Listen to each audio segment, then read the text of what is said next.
From the spark of Initiate came a movement, a step of faith, a simple yes to God. What we began, He is now enabling.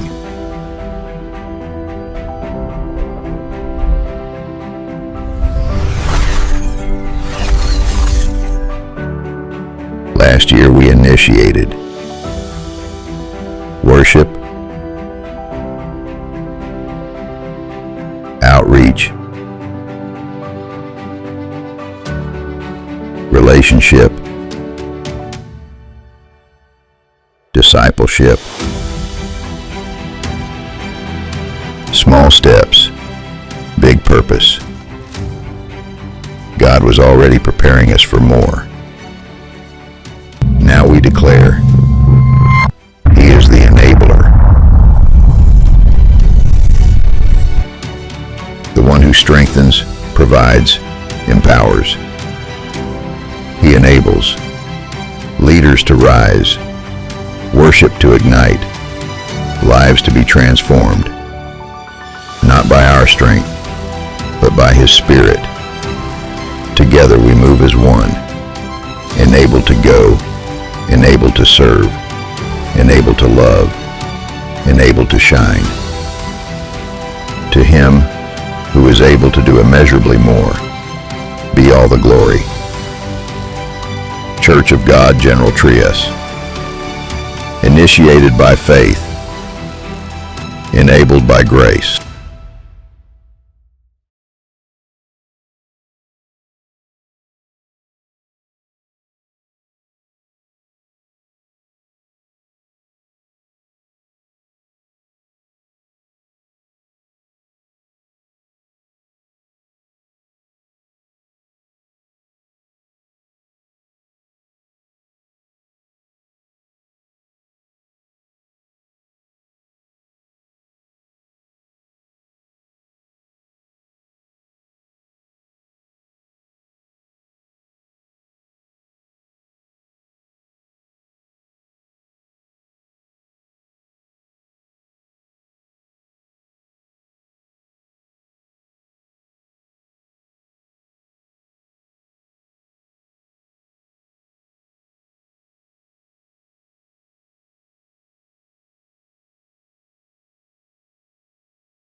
Ayan, talagang, did you feel the presence of the Lord?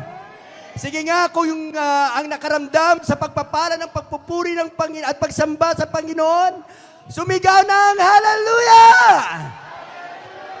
Wow, hallelujah, wow. Talagang tayo po ay pinagpala ng Panginoon, and I want to welcome everyone, no? Lagi ko sinasabi, welcome home, church. No? Tayo po ay nasa 27th anniversary na. Wow! Are you excited? Hallelujah. Sige, palakpakan muli natin ang ating Panginoon. I know na marami po tayong kaabalahan. Kanina lang, sobra-sobra ang ulan, pero walang makakapigil sa gawain ng Panginoon. Hallelujah. Sige, bigyan pa natin ng masibagong palakpak ang ating Panginoon. Wow. So, hindi ko na patagalin pa, no? Today, we are blessed. No? We are even more blessed. No? Dahil may pinadala ang ating Panginoon. I don't want to call her a guest. Okay lang po ba yun? Siguro preferred niya rin yun na hindi guest ang sabihin ko sa kanya. She's one of us. No? At siya po ay, siyempre galing sa ating main church. No? One of the jewels of Dasma. No? She's an associate pastor. And wow, the CEO of Life Institute.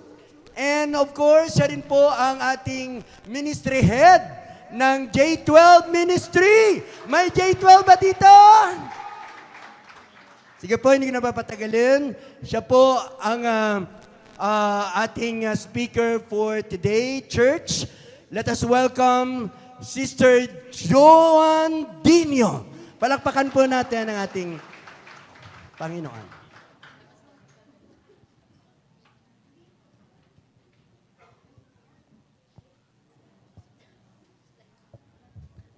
Thank you, Pastor Danny. Yan, sige po, palakpakan ulit natin ang Panginoon. Wow. Tama po si Pastor, no? I do not prefer to be called a guest kasi I believe we are a family. Yan. Kayo po ay malapit sa puso ng mga taga-Dasma.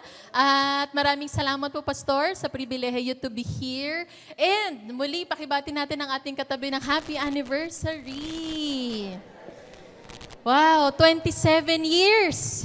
Akalain mo, no? Pakisabi sa katabi mo, akalain mo yun. Been together through the ups and downs, through the rains and sunshine, no? Magkakasama po tayo. At tayo po ay nakarating ng 27 years dahil lamang sa pabor ng Panginoon. Amen? Yan, talagang pabor at pagpapala ng Panginoon. At maraming salamat po sa ating mga pastors for all their hard work. Talagang, alam niyo po, I've been a pastor for 3 years and I say it's not easy. No? Hindi po madaling magpastor ng isang simbahan, lalo na 27 years. Kaya pwede ko po bang i-acknowledge ang atin pong mga pastor? Can I invite you to rise up? At pwede ba nating palakpakan ng Panginoon sa kanilang buhay? Yan, andyan po sila, kasama natin, no? At payagan niyo po akong ipanalangin kayo sa inyo pong anibersaryo na ito bago po tayo dumako sa salita ng ating Panginoon. Can we all bow down our heads and let us pray? Dear Heavenly Father, we thank you so much for a wonderful day, Panginoon. Maraming salamat because 27 years is a milestone, Lord. Hindi po lahat ng simbahan ay makakarating ng ganito katagal, Lord. At maraming salamat, Panginoon, dahil pinayagan po ninyo ang aming simbahan makarating ng 27 years. And God, today we say this is all your favor, Lord. Pabor mo ito, Panginoon. Grasya mo ito, Lord. Habag mo ito, Panginoon. Pagmamahal mo ito, Lord. Himala ang lahat ng ito, Panginoon. At maraming salamat for truly bringing us here, Lord, a breakthrough, a milestone in our church, Lord. At ang aming panalangin, Panginoon, sa pagpasok po ng bagong taon, kami po ay papuntang 28 na, Lord. Panginoon, hayaan niyo po na maging instrumento ang simbahan na ito upang ang aming pananampalataya ay lumalim pa. Panginoon. Lumalim ang aming pananampalataya, lumalim ang aming pagpupuri sa iyo, Panginoon. Mas mapalapit kami sa iyo, Lord. Your people to be Christ-like, Lord. Kawangis po ninyo, Panginoon. Salamat po sa simbahan na ito. Pagpalain niyo po ang aming mga pastor, ang mga workers of the church who are tirelessly serving you, whether people see them or not, Lord. Salamat po sa buhay nila at salamat Panginoon, dahil ang Church of God General Trias ay gagamitin po ninyong ilaw at asin sa lugar na ito ng Cavite, Panginoon. Ibinabalik po namin sa inyo ang pinakamataas na papuri at pasasalamat. Ito po ang aming dalangin sa pangalan ni Jesus. Amen and amen. Hallelujah. Wow, what a blessed day to be here and to be seeing all of you. No? Kitang-kita ko po kayo from here. And I see you all smiling. Tama ba? Nakangiti ba yung katabi mo? Yan. Pag hindi, baka gutom na. Maya-mayang sandali. No? Today, I would like to start by showing you the Guinness World Records. Alam niyo po, pag napasama kayo dito sa libro na to, sa record na to, ibig sabihin, you are the best at what you do. You are the best at a particular category. No? Ano po ang una sa world record na to? Ito daw po ang pinakamatangkad na babae sa buong mundo. Sana all. Ay, pero wag naman masyado. No? Matangkad. Alam niyo po, ito pong si Romain Sagelgi, 4 na beses pa lang siya nakakasakay ng eroplano. Kasi pag isasakay mo siya, kailangan nakahiga siya. Right? She cannot sit down. At hindi lahat ng airlines ay papayag na siya po ay sasakay kasi special treatment po dito sa tao na to. No? But the tallest woman alive, ito naman po ang fastest man on 2 hands. You are fast on your 2 feet. Tama ba yon? Pero 2 hands, kamay po ang kanyang pangtakbo. Ito po ang fastest. At ito pong pangatlo, I'm not sure if this is going to be hygienic, but allow me to show anyway, kasi siya naman ay nasa world record. Ito daw ang may pinakamahabang kuko on a woman ever alive. Kalain mo yung hindi nagugupit. Paano kaya yan kakain? Hindi yan makakahawak ng apple, hindi yan makakapagbalat ng mani kasi mapuputol po yan. But she has the longest fingernails on a pair of hands ever. Did not cut. More than 20 years niya pong trinabaho yan. Ito po ang mga taong nasa Guinness World Record simply because they are the best at what they do. Kaya ngayon may S, largest, fastest, longest, no? Sila po ang best at a particular category. And today, ano ba ang klase ng best faith, I say? Hindi naman sinabi sa Biblia na ito yung best faith, no? Ang pinakamainam na pananampalataya. But the one that we're gonna be talking about today is a woman that is record-breaking. Sa dami ng taong nakasalamuhan ng ating Panginoon, 2 lang ang sinabihan ni Jesus ng mga katagang, "Great is your faith." 30 plus years of ministry on earth by the Lord Jesus Christ. But there are only 2 people who heard God said unto them, "Dakila ang iyong pananampalataya." Para mapamangha mo ang Panginoon na isang Diyos, abay gaano nga ba kadakila ang pananampalataya ng babaeng pag-uusapan natin ngayon? No, 2 lang. Yung una, naalala niyo po yung kwento of the centurion? You remember the story? God said to the crowd, and He's referring to the man, "Great is your faith." Pero sinasabi po yun ni Jesus sa mga tao. Pinapatungkulan niya lang yung centurion. But the one that we will be talking about today, in her face, sa kanyang mukha, sinasabi ng Panginoon, "Great is your faith." Pao, great is your faith. Harapan. Isa lang sa buong New Testament. Ito po ang klase ng pananampalataya that will go against all odds. Ito po ang klase ng pananampalatayang unstoppable.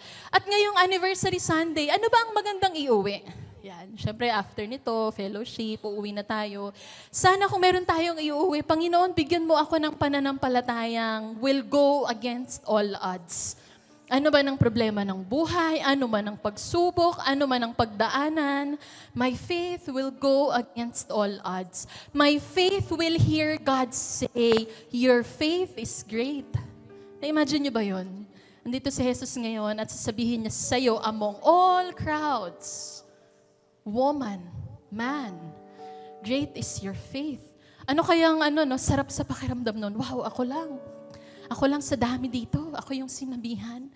Titignan po natin itong tagpo na ito. But before there, allow me to get you to our verse, our anniversary verse. The one that was read earlier. Sabi po dito, "Now to Him," and that's Jesus Christ, right? Our enabler. Amen po ba yun? Jesus Christ is our enabler. Amen. Amen. Jesus Christ, our enabler, who is able to do exceedingly abundantly above all that you ask or think. Ganun pala yung enabler natin. Kaya niyang gawin ng kahit ano, beyond your capacity to imagine, beyond your capacity to think, anything, exceedingly abundantly.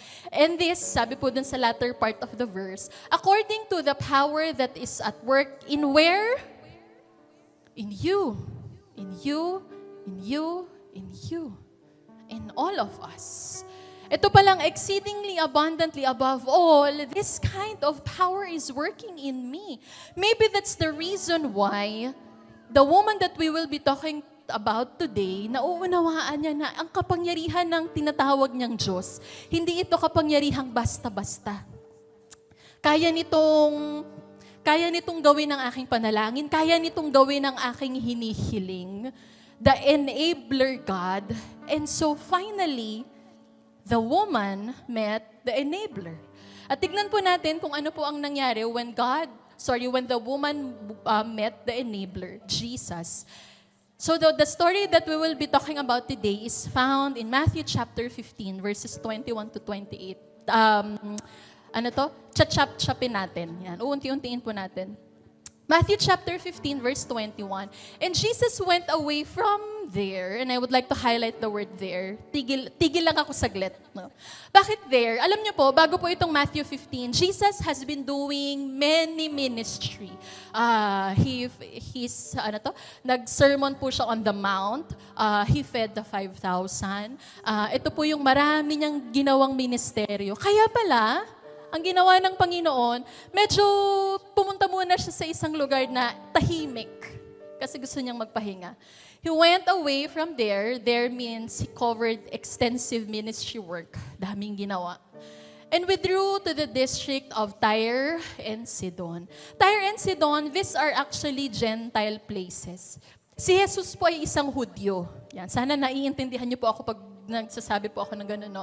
Jesus is a Jew, and so, he should be in a Gentile place para walang masyadong makakilala. Parang medyo tahimik. Alam niyo po yung feeling pagka taga-Dasma ka, gusto mo ng tahimik na lugar, punta ka muna ng Cebu. Punta ka muna ng, saan po ba? Bigyan niyo po ako ng ideal destination place, Boracay. Wow. Para tahimik ang buhay, pahinga. Kasi pag nandun ka sa lugar mo, maraming nakakakilala sa'yo. Amen? Yan, nag-amen ang mga sikat. Para tahimik lang, Jesus went into a place called Tyre and Sidon. These are Gentile places. Expectedly, hindi siya kilala. Para tahimik lang muna ang buhay. He went here, little did he know, somebody knew him. May nakakilala po sa ating Panginoon. And behold, said here, a Canaanite woman from that region came out and was crying.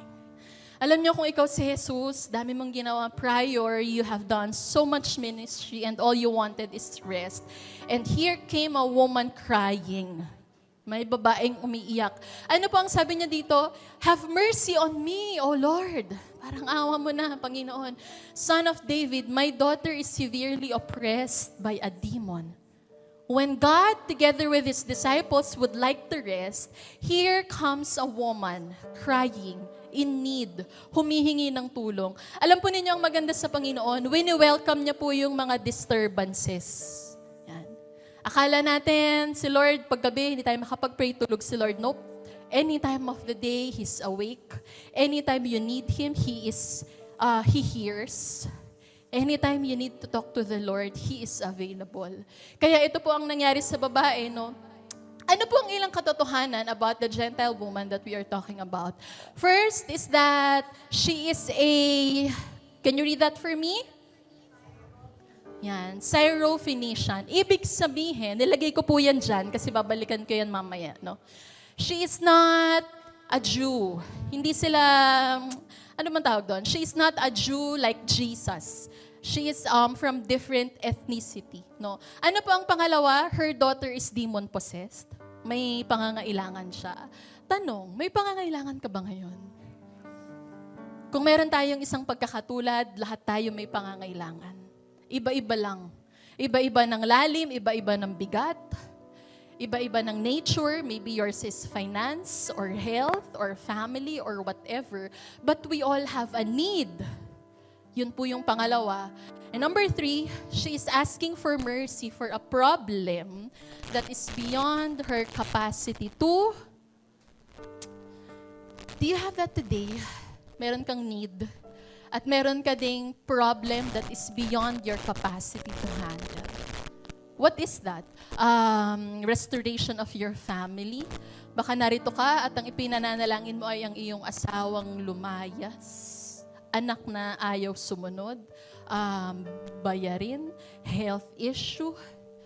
You have been diagnosed of a terminal sickness or illness. What's yours?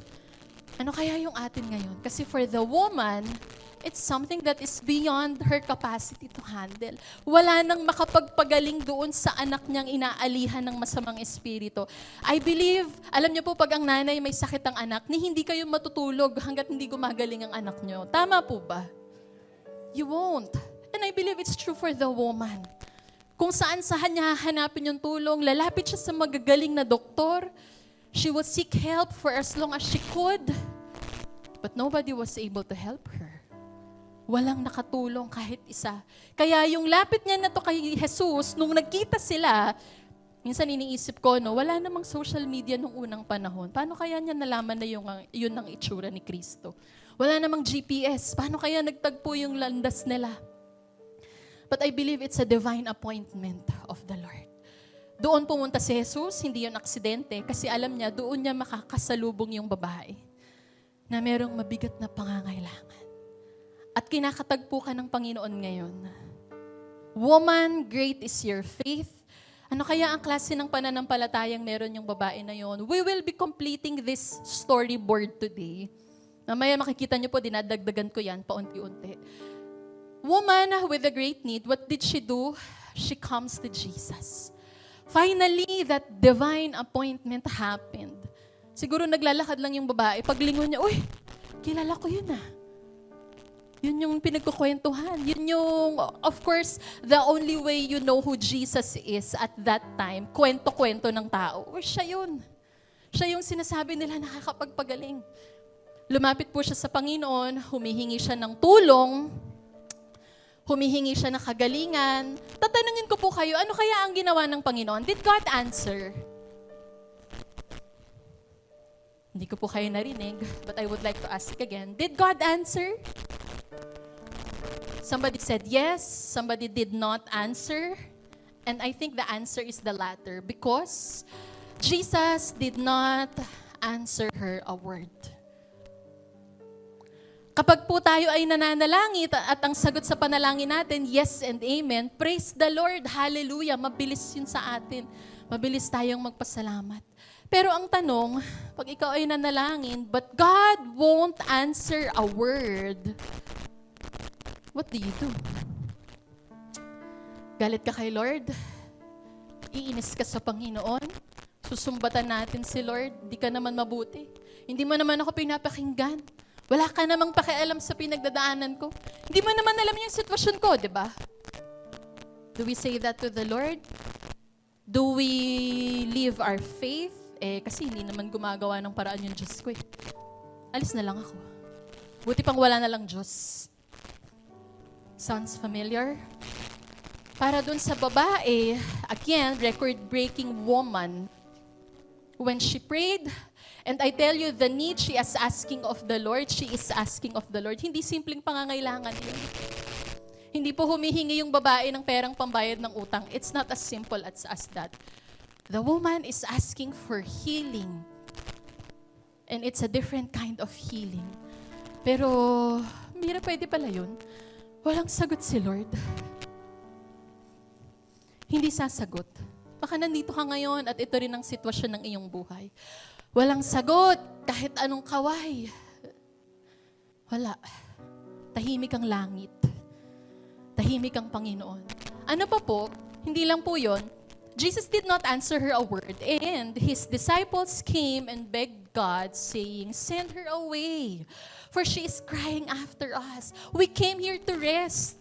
Kaya doon po ako nagsimula kanina. Ang punta talaga nila doon sa lugar na yon ay pahinga. Ngayon maunawaan po ninyo ang mga disipulo, pag sinabi nilang, paalisin mo na siya, ang ingay-ingay. Hindi tayo makapagpahinga. What do you do when God won't answer and when the believers you thought understood your situation, kung sino yung akala mong nakakaunawa, sila ngayon yung hindi nakakaunawa sa'yo. Kasi sa case po na to, disciples yan eh. Hindi naman ibang tao yung nagpapaalis. Of all the people, the disciples should know, tira matindi yung pangangailangan nito. Oh, sige, lapit ka kay Lord, kaya niya yan. Sila sana yung ganun. Pero sa passage na to, sila yung nagsasabi, paalisin mo, ano ba yun ang ingay-ingay? Ano kayang gagawin ng isang mananampalatayang tulad mo? Pagka yung kasama mo sa ministeryo, sila pa yung nang di-discourage sa'yo. Yung leader mo, akala mo i-encourage ka, sila pa yung magsasabi na, tama na, paulit-ulit ka. Paulit-ulit ka ng pinananalangin. I do not have anything against the leaders and the workers. We are human. Napapagod po tayo. Yan lang naman ang sitwasyon ng mga disipulo dyan. Pagod lang sila. Pero ang isang mananampalataya, hindi sasagot si Lord. Yung akala mong nakakaintindi sa'yo, hindi ka nauunawaan.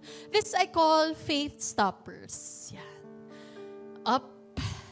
Hindi sumasagot eh. Yung pinagkukwentuhan ko, I hope you have that one Christian friend you can open up at any time. Yung pinagkukwentuhan ko, hindi na rin pala ako naiintindihan. Ito po ang mga faith stoppers. At ano po ang nangyari dun sa babae when she came to Jesus? She met faith stoppers. Di nakikinig, yung nandito, ayaw na rin akong pansinin. But this is the woman whom God said, great is your faith. Babalik-balikan ko yun. Kasi hindi pinatigil ng mga eksena na ito, ang babaeng ito. Instead, what did she do? She pressed on. Hindi mo ako sinasagot, Lord, ngayon, okay lang. Nadi-discourage ako sa naririnig ko ngayon, okay lang. I will push through. You know how I found out she practiced persistent faith? Kasi hindi natapos ang kwento doon. Talagang itinuloy niya. May hinihingi siya. At hanggat ang hinihingi natin ay para sa gloria ng Panginoon, it will always be a yes and an amen. Sige po, palakpakan po natin si Lord. And you ask, bakit yung panalangin ko parang hanggang ngayon wala? Isa lang. Baka po it will not bring glory to God. But for as long as it's for His glory, it might take years, but you will get there. So ito pong babae na to, persistent in asking, persistent faith. She knows that when you ask, you will receive. When you seek, you will find. And when you knock, the door will be open to you. Alam niyo po, I found out, ito po palang verse na to, progressive to. Ibig sabihin, level 1, hihingi ka. Kung hindi gumana yung level 1, level 2, seeking. Pag hindi pa rin gumana yung seeking, may level 3, may knocking. You know how when you knock, halos sirain mo yung pinto? Nagigets niyo po ako. Buksan mo yung pinto. May kailangan ako. Knocking, level 3. So kung yung asking, it won't work, then I believe you should be seeking, and if it won't work, knocking. Hanggang Lord, hanggang sumagot ka, hihingin ko. Hanggang sumagot ka, ipapanalangin ko. So God is challenging us today, keep asking. Minsan tumigil tayo dun sa level 1. Hindi na lang sumagot si Lord, ayaw na kaagad natin. Ayaw na agad. Pinitawan mo na agad yung pananampalataya. Huwag muna. Masyado pang maaga. So the woman, even if she met stoppers, ano po ang susunod na nangyari? Sinagot na kaya ni Lord? Did God finally said a word? Kasi tahimik eh. Did God finally said a word? Yes, He did. But let's see what did He say. Tignan po natin kung ano ang kanyang sinabi. In Matthew chapter 15, verse 24, and Jesus said, finally, God answered. And He said, I was sent only to the lost sheep of the house of Israel. Tatanungin ko po kayo, yan ba ang sagot sa hinihingi ng babae? I don't think so. Because the woman is asking for healing. Mukha bang healing tong sagot? Hindi. Ano po ang sabi ng Panginoon? After her prayer, this is the next recorded words of Jesus. I was sent only to the lost sheep of the house of Israel. I was sent only for the Jews. You are a Gentile. You are a Syrophoenician. In effect, you are not my priority. Ikaw ulit yon. Ilalagay ulit natin yung sarili natin doon sa sitwasyon na yon. Una, hindi ka sumagot. Pangalawang, sumagot ka, hindi ako ang priority. Naiintindihan niyo po yung sakit na doon sa babae. Sasabihin sa'yo ni Lord, hindi ka kasi Hudyo. Ako ay nagpunta para sa mga Hudyo. You are a Gentile. You are a Canaanite woman. You are a Syrophoenician. I came only for them, not for you. What is this saying? That this woman received an unwanted answer. Hindi ito yung sagot na gusto ko, Lord. Hindi ito yung sagot na hinihingi ko. Ano kaya ang gagawin ng isang mananampalataya? The Lord is silent. And then God would say, it's not your time yet. Not your time for the answers yet. Hindi ito para sa iyo pa. Ano kaya ang gagawin ng isang mananampalatayang tulad mo at tulad ko? Gagalit ulit, aalis ulit, tatampo ulit. Yun po ang nature ng tao, natin. What will we do? Receiving an unwanted answer. But the woman, in the next verse, said, but she came and worshipped and pleaded, Lord, help me. Ngayon, habang kinukumpleto natin yung storyboard, unti-unti kong nakikita, kaya ito tinawag na great faith. Kasi hindi sumagot, tuloy. Sumagot pero hindi yun ang sagot sa panalangin niya, tuloy. And this time, she did not just come, but she worshiped the Lord.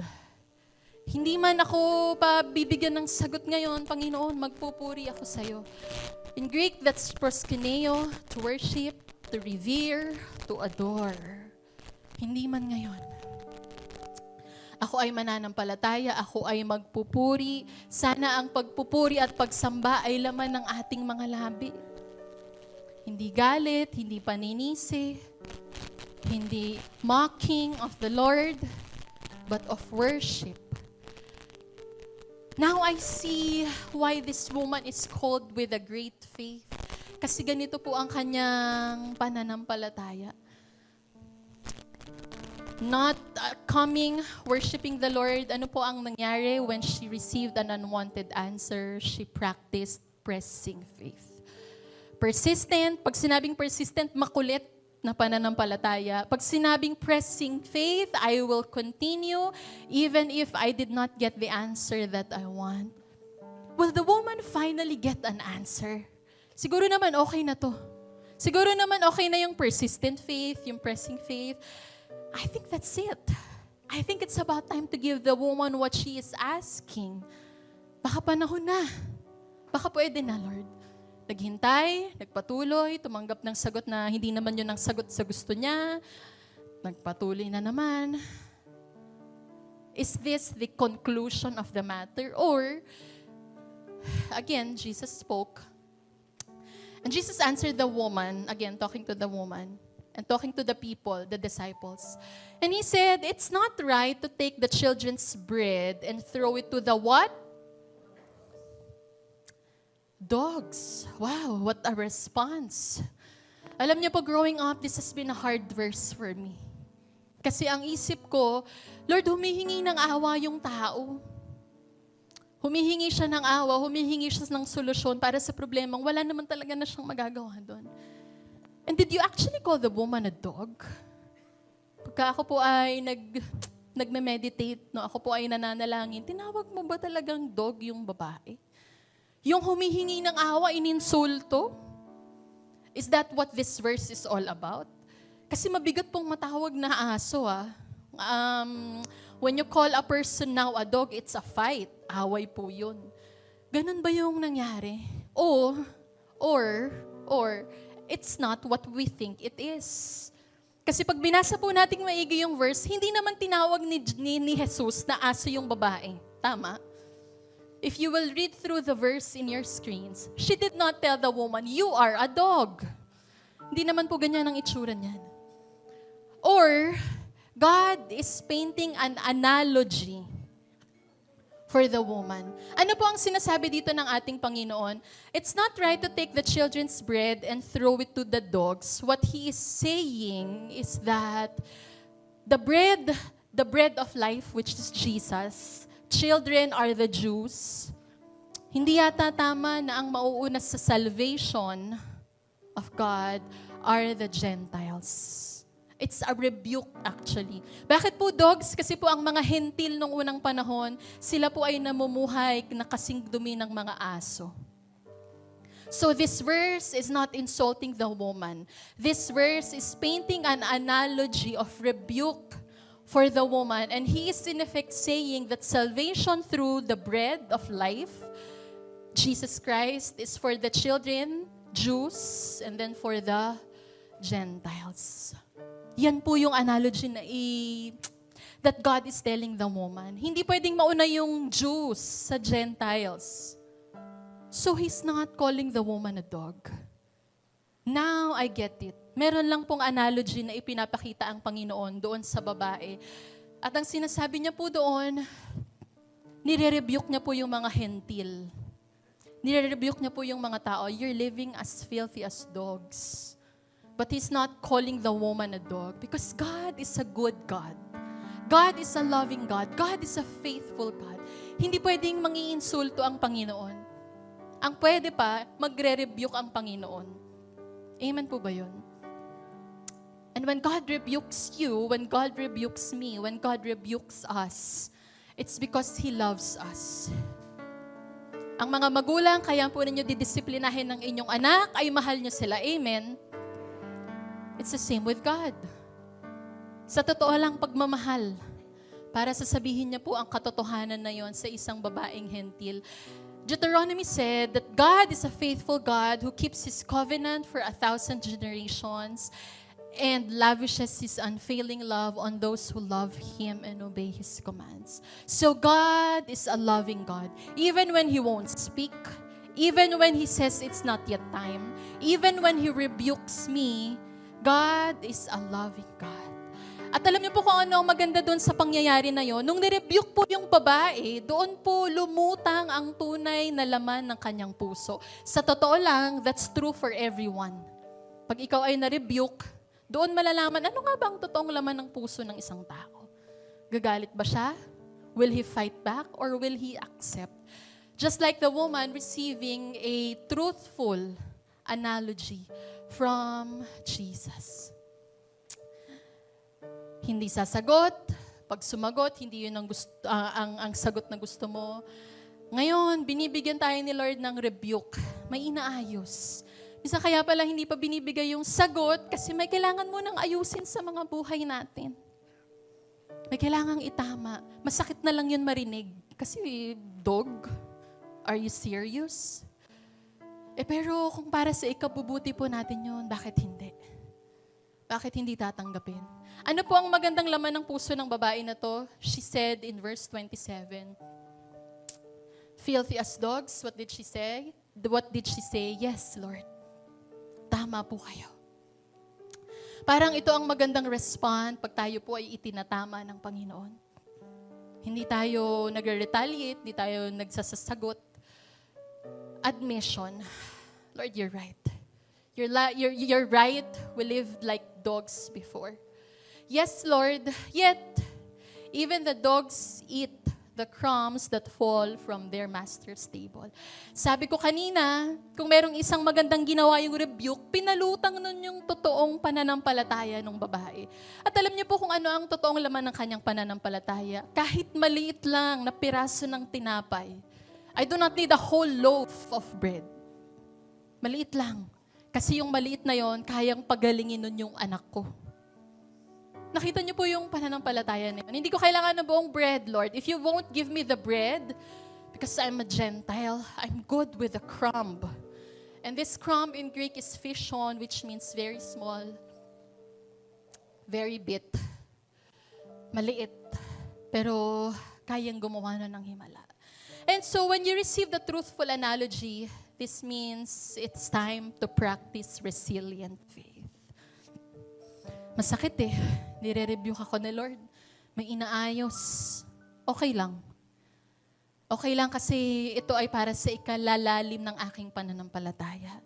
And so I have to practice resilient faith, not quit.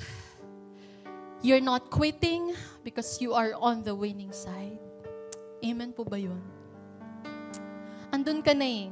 Andun ka na sa panalong side. Maybe God is just trying to correct something in you and it's okay. It's okay, child. Kung yun ay para sa Panginoon, walang sayang. So this is the woman, ito po ang ating storyboard, met a faith stopper or met faith stoppers, practiced resilient faith. Sumagot si Lord finally, but it's unwanted. Lord, hindi ito ang ipinapanalangin ko.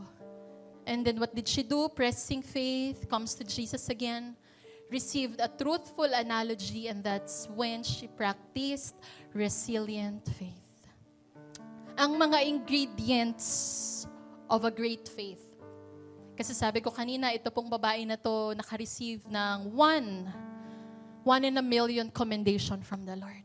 Ito pala yun, pressing, persistent, resilient faith. And the next verse will show us the history. Then Jesus said to the woman, then Jesus answered the woman, "Oh, great is your faith." Uulitin ko para mapamangha mo ang Panginoon. Ganun na lang yung lalim ng pananampalataya mo. Pati siya namamangha. "Oh, great is your faith, woman." Finally, ito na ang sagot sa kanyang pinananalangin. When you are resilient, when you press on, when you are persistent and you don't give up, ano man yung hinihingi mo sa Panginoon, whether it's for your ministry, it's for your church, it's for your family, it's for your wife, ano man yun, ano pa ang susunod na nangyari? Said here, be it done for you as you desire. Finally, yung kagalingan na hinihingi niya sa Panginoon, hindi ka sumagot, you gave me the answer I do not want, I do not like. You rebuked me. In my desperate need, i-rebuke pa ako ng Panginoon. Okay lang. I'll continue.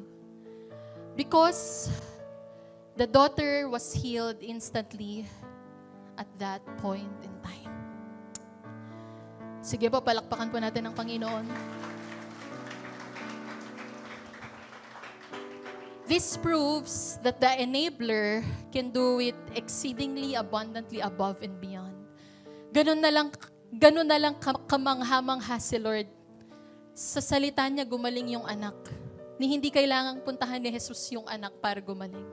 Ni hindi kailangang, He doesn't have to lay hands on the woman, on the girl, on the child to be healed. Sa salita ng Panginoon, gumaling po yung bata. Pananampalataya. No? Ano po ang susunod ko ipapakita? Alam po ninyo, meron po akong napanood na this is a true story video. Ang title po ng movie ay Breakthrough. No? May isang tagpo po doon kung saan yung anak nung nanay, kasi yung mapapanood niyo po, eksena yun ng nanay at ng anak. Yung anak, at certain point, no, siya po ay nalunod. Okay? Nalunod siya, he was drowned for 10 minutes. At ang sinasabi po ng siyensya, pag po ang isang tao, he or she lacked oxygen on the brain for 10 minutes beyond, medically speaking, gulay na po ang kalalabasan kung mabubuhay. Pero kung hindi na rin talaga mabubuhay. No? The child was drowned 10 minutes, and let's see the power of a praying mother. Yan. May mga nanay po na naririto, tatay, magulang. Tignan natin kung gaanong makapangyarihan ng panalangin. And again, I say, this is a true story. Panoorin po natin itong video na to.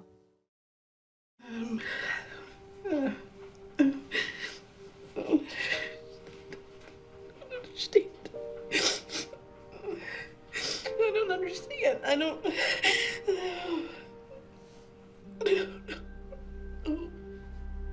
No.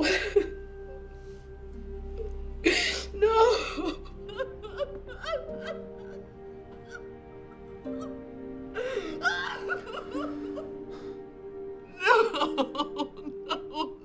God.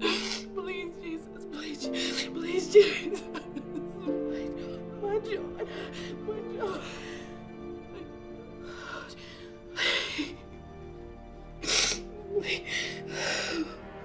Holy Spirit, I need you now. I need you now. Please, please don't take my son. Please, please, please bring life back into John. Please. Please, God. Please, please, God. Come, breathe life into John, please. Please, God, send your Holy Spirit to save my son!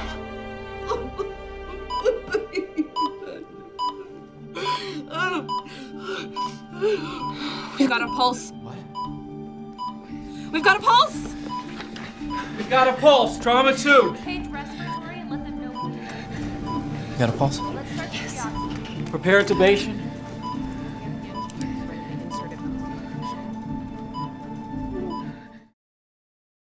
Wow, palakpakan po natin ang Panginoon.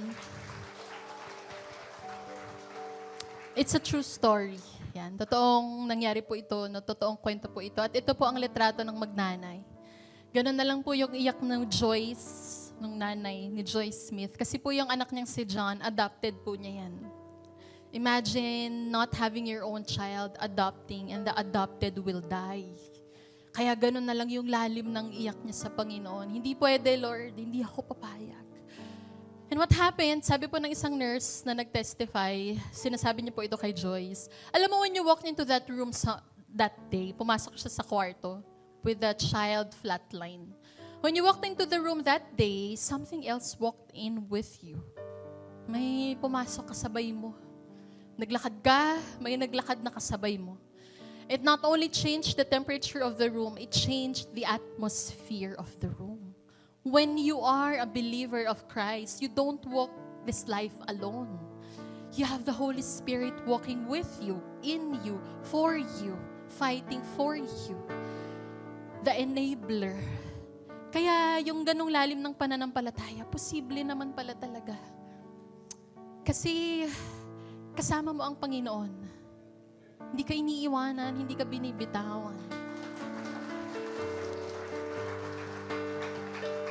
So what else to bring home as we end the service? Ano ba yung meron ako, iuuwi ko to, ilalaban ko to.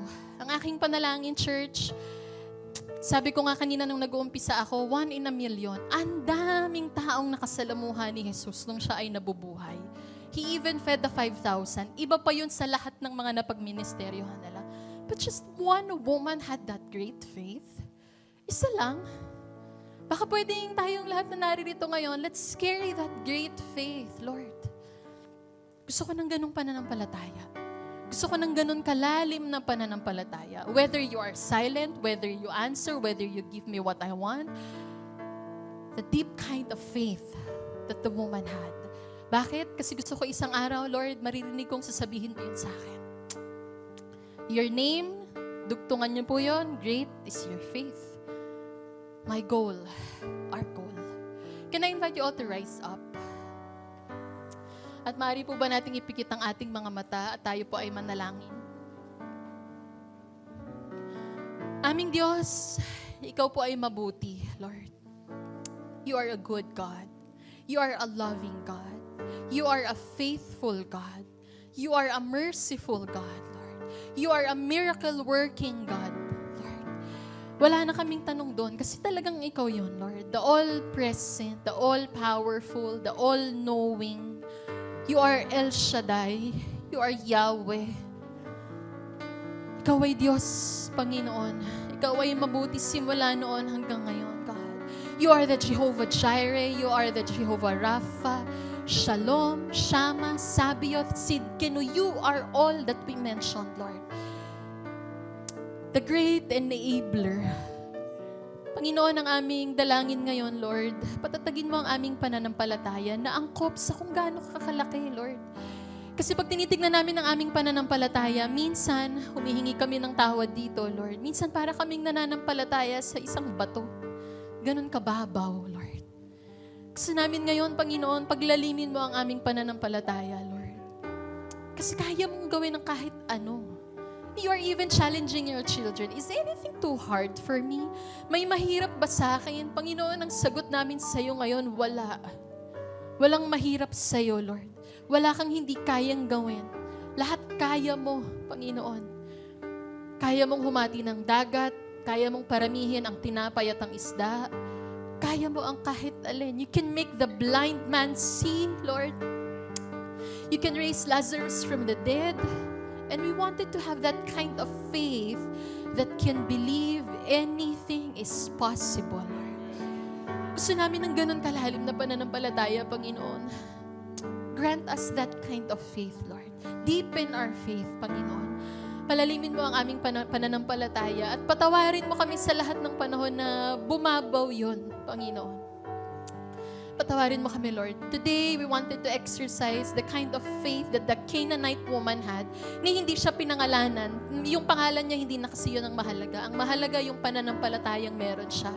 At yun ang gusto namin magkaroon ngayon, Panginoon. Grant us that kind of faith. And if that person is you, kung ikaw yon, kapatid, you are praying for a deeper faith, may pinananalangin ka sa Panginoon, humihingi ka ng sagot, baka pwede kitang anayahan dito sa harap. Come.